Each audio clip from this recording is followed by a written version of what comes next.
تابستون تموم شه بهار رو ببینی.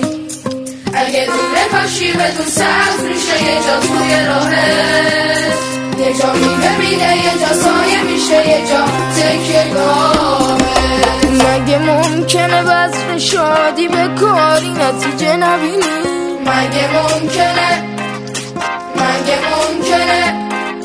نه حالت درخش پای شاخاش کاشی میوه نچینی؟ مگه ممکنه یه روز میاد روی لبای مردم پر خنده باشه، یه روز میاد حال امروزمون شکل آینده باشه، یه روز میاد پر خنده باشه، یه روز میاد روی لبای مردم پر خنده باشه، یه روز میاد حال امروزمون شکل آینده باشه، یه روز میاد پر خنده باشه.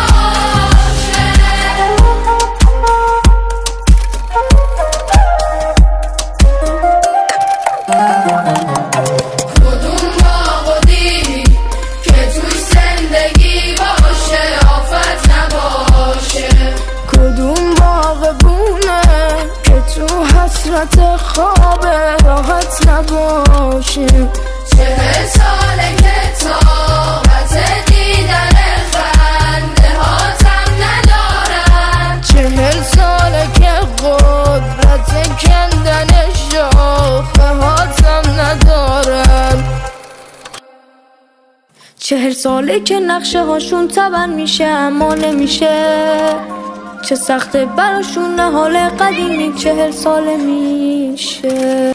همونطور که دیروزم خدمتتون گفتم عزیزان، خب توی هفته درخت و درختکاری چون هستیم از 15 اسفند ماه تا 22 امروز چندمه؟ 22 دقیقا آخرین روز هفته درختکاری الحمدلله خودمون رسوندیم دیگه. حالا من هفته پیش نبودم ماموریت این منومر، امروز الحمدلله تعداد خوبی هم درخت تقریبا 10 تا نهال درخت کنم بیشتر هم باشه جمع جور کردیم از خونه و از این ورانیم بچه‌ها آوردن. انشالله با کمک شما و معلمای دیگه و دانش آموزای دیگه از کلاس‌های اول تا ششم تو مرسمون می‌کنیم، انشالله یادگاری بمونه. همونطور که تو روایات هم نوشته شده ثواب خیلی زیادی داره. خب درخت رو وقتی می‌خوایم بکنیم بعد چاله بکنیم. خب دیروز چاله‌ها رو ما کندیم، با دانش آموز از سید درخواست کردم لطف کرده چاله‌ها رو برامون کنده آماده کرد. امروز هم که باران خیلی خوب اومد چاله‌ها پر آب شده. خب درخت رو وقتی می‌خوایم بکنیم درخت رو می‌گیریم مستقیم. دقت کن دانش آموز عزیزم، دقت کن. درخت رو وقتی می‌خوایم بکنیم درخت رو مستقیم باید بگیریم برای کاشتن، کج نباشه.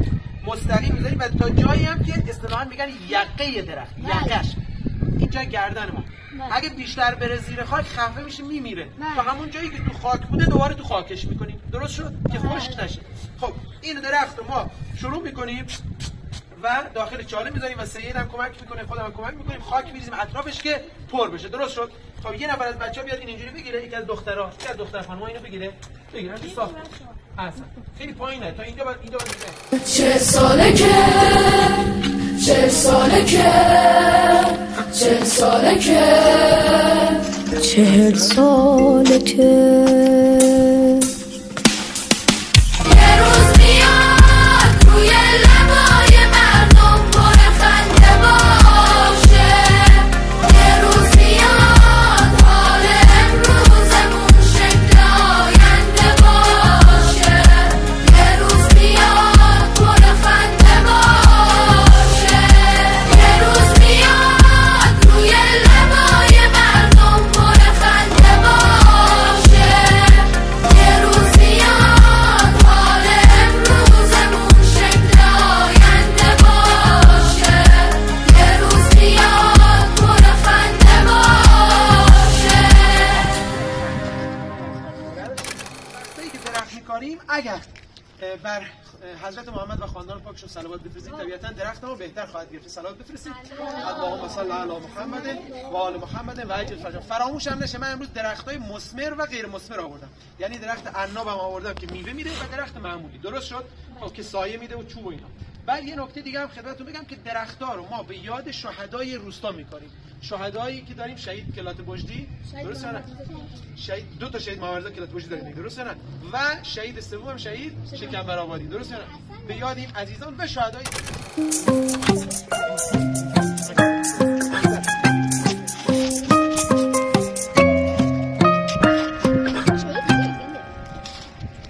قراره بیاد و اگه زنده باشی قرار رو ببینی، همه چشم راهیم زمستون تموم شه بهار رو ببینی.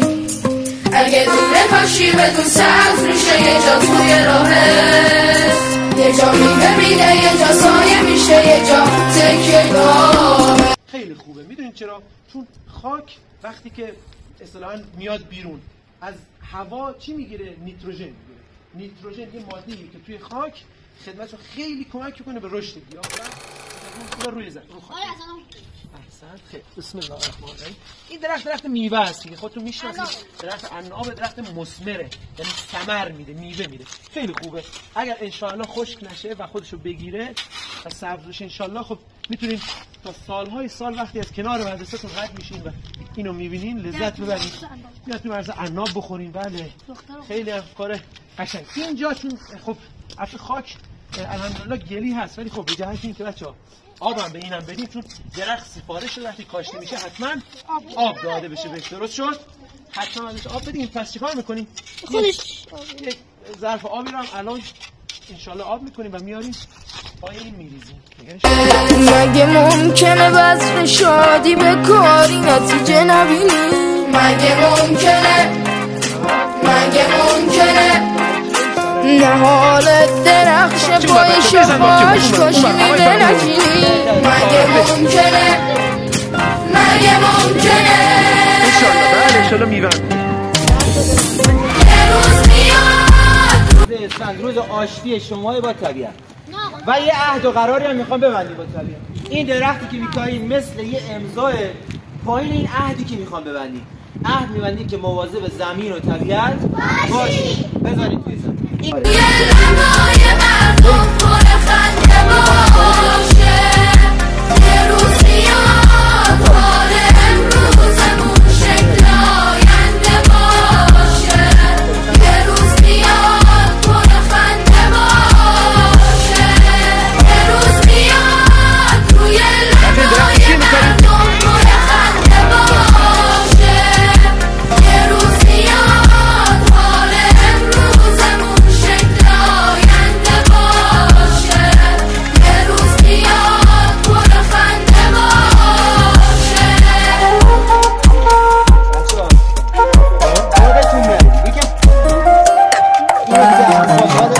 کدوم باغ و دیدی که توی زندگی باشه آفت نباشه؟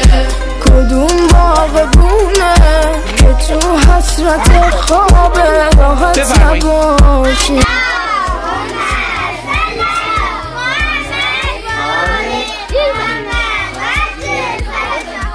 40 ساله که قدرت کندن شاخه هاتم ندارن،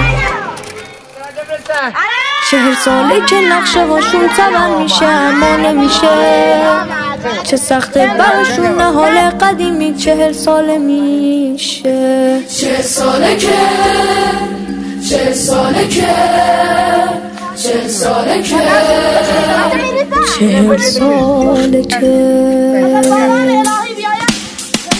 یه روز میاد روی لبای مردم پر خنده باشه، یه روز میاد حال امروزمون شکل آینده باشه، یه روز میاد پر خنده باشه، یه روز میاد روی لبای مردم پر خنده باشه، یه روز میاد حال امروزمون شکل آینده باشه، یه روز میاد پر خنده باشه.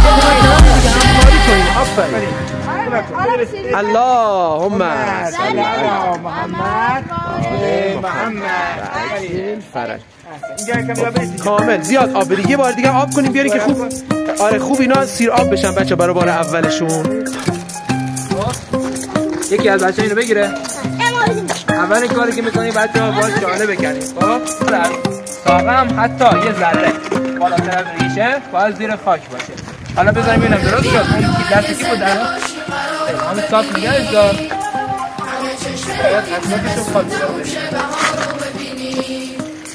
اگه دوره باشی بدون سرد میشه یه جا توی راهت، یه جا میبینه یه جا سایه میشه یه جا مگه ممکنه وزن شادی به کاری نتیجه نبینی؟ مگه ممکنه نه حالت درخش پای شاخه‌اش باش میوه نکنی؟ مگه ممکنه